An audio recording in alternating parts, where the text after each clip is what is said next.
7시 50분경입니다. 남성이 술에 취해 비틀거리면서 걸어오다가 인도 한가운데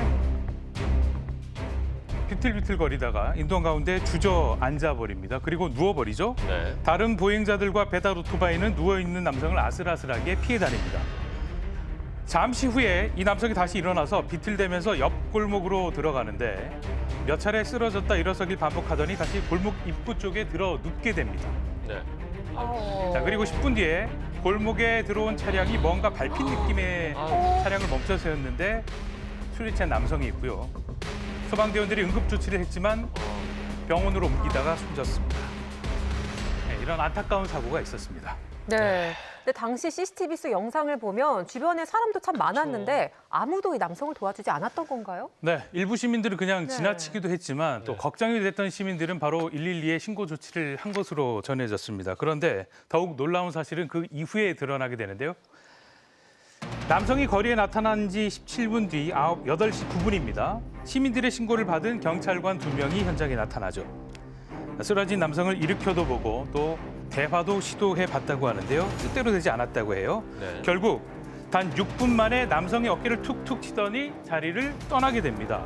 결국 남성은 경찰이 현장을 떠난 지 20여 분 만에 사고를 당하게 되고요.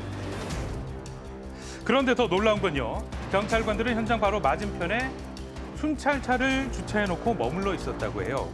왜 그러냐고 물어보니까 남성이 도움을 거부해서 순찰차를 타고 건너편에서 그저 지켜볼 수밖에 없었다고 밝혔습니다.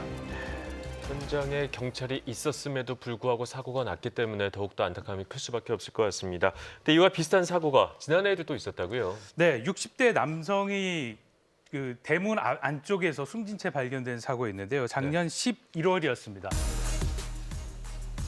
새벽 1시 반쯤에 경찰이 술에 취해 쓰러져 있던 남성을 집에 데려다 주고 철수했는데 남성이 몇 층에 사는지 몰랐다고 해요. 하지만 남성은 집에 들어가지 못한 채 숨졌고요. 이웃 주민에 의해 발견이 됐습니다. 경찰관들은 업무상 과실치사 혐의로 입건이 됐는데요. 2년 전이었습니다. 경찰청이 만든 지침이 있는데 확인해 봤더니 단순 주치자는 보호조치 대상이 아니라서 귀가를 권유하지만 의식이 없이 만취한 사람은 응급구호 대상자로 분류하고 때에 따라 병원으로 옮기게 돼 있고요. 그렇지 않아도 귀가 조치하거나 보호자 인계까지 해야 한다는 겁니다. 경찰은 이를 두고 또 다른 대책을 논의하고 있다고 합니다.